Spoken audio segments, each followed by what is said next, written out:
Good evening students, कैसे हैं आप सभी बच्चों। होम साइंस में हम चैप्टर 10 कपड़ों के तंतु प्रकार एवं जीवन में उनका प्रयोग पढ़ रहे हैं और इसमें हमने लास्ट ऑनलाइन क्लास में प्राकृतिक तंतुओं के बारे में, जो प्राकृतिक तंतु जो होते हैं जैसे कपास है, लिनन है, ऊन है, रेशम है, इनके बारे में पढ़ा। और आज हम पढ़ेंगे कृत्रिम तंतु। उसमें हम सबसे पहले पढ़ेंगे रेयॉन के बारे में।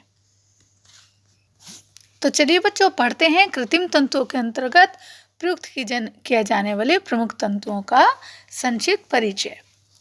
सबसे पहले बच्चों रेयॉन के बारे में पढ़ते हैं। बच्चों वस्त्र निर्माण के लिए प्राकृतिक तंतुओं के अतिरिक्त कुछ कृत्रिम तंतु भी प्रयुक्त किए जाते हैं।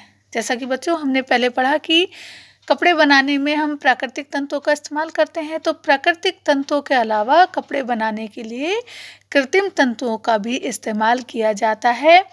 वस्त्रोपयोगी कृत्रिम तंतुओं में रेयॉन का महत्वपूर्ण स्थान है और रेयॉन के जो तंतु हैं उनको कृत्रिम रूप से तैयार किया जाता है। ये प्राकृतिक नहीं होते, इनको कृत्रिम रूप से तैयार किया जाता है और इन तंतुओं के निर्माण के लिए मुख्य रूप से वनस्पति जन्य कच्ची सामग्री को प्रयोग किया जाता है।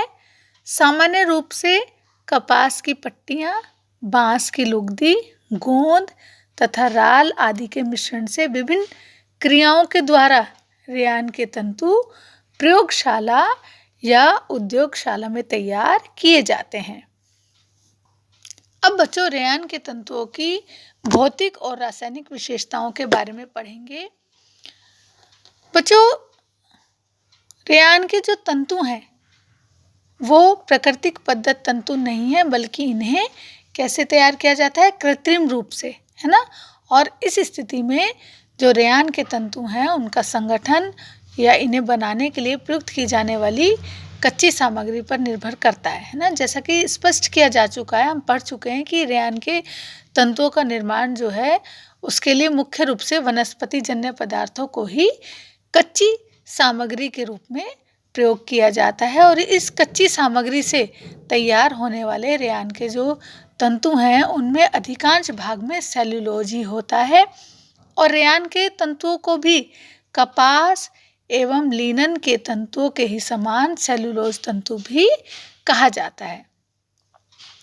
अब बच्चों रेयॉन के जो तंतु हैं वो यांत्रिक विधि द्वारा कृत्रिम रूप से तैयार किए जाते हैं, है ना। इसलिए भिन्न भिन्न विधियों द्वारा तैयार किए जाने वाले रेयॉन के जो तंतु हैं उनकी रचना में भी अंतर देखा जा सकता है। रेयॉन के तंतुओं का व्यास या मोटाई जो है वो नोजल के छिद्रों के आधार पर निर्धारित होती है। वैसे ही रेयॉन के तंतुओं में एक प्रकार की स्वाभाविक चमक जरूर देखी जा सकती है।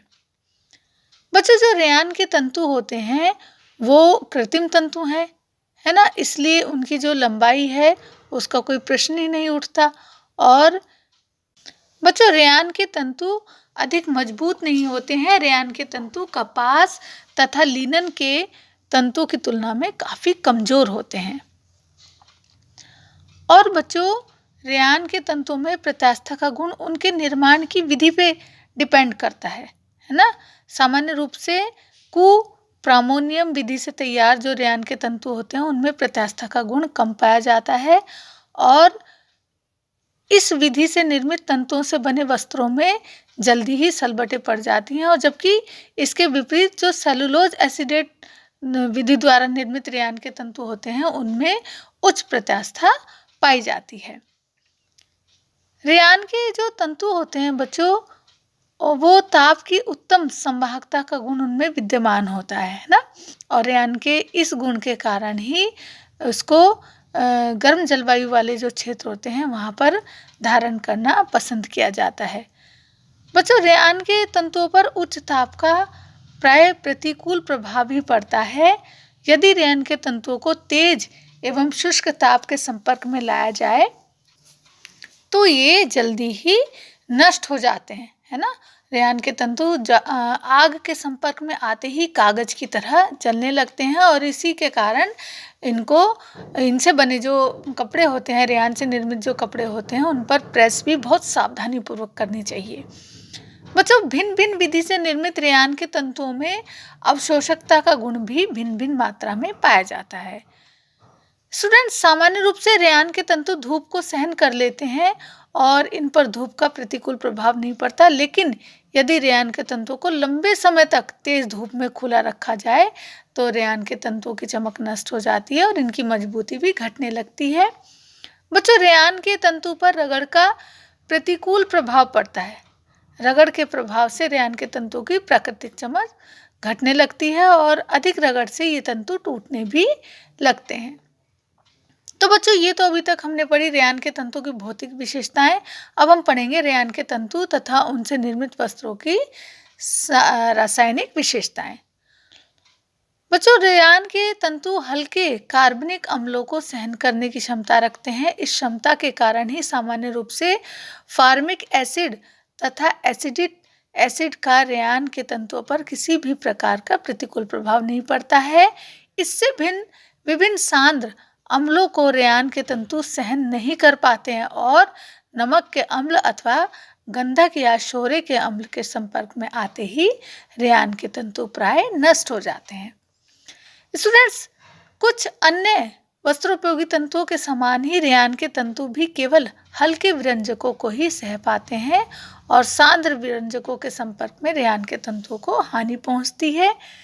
रेयान के तंतुओं की प्रकृति कुछ इस प्रकार की होती है बच्चों कि उन पर किसी भी प्रकार का रंग सरलता से चढ़ाया जा सकता है ना, उन्हें किसी भी रंग में रंगा जा सकता है आसानी से। और बच्चों, रेयान के तंतु मूल रूप से वनस्पति जन्य सामग्री से ही निर्मित होते हैं, है ना। इसलिए इन तंतुओं को यदि अधिक समय तक नम या गीली अवस्था में रखा जाए तो इन पर फफूंदी लगने लगती है।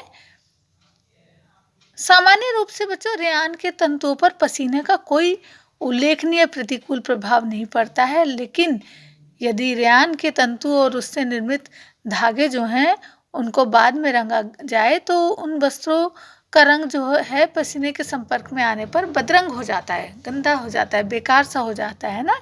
इसलिए यदि रेयान के तंतु बनाने के लिए घोल तैयार करते समय ही उनमें रंग मिला लिया जाए तो ऐसे तंतुओं के रंग पर पसीने का कोई भी प्रतिकूल प्रभाव नहीं पड़ता।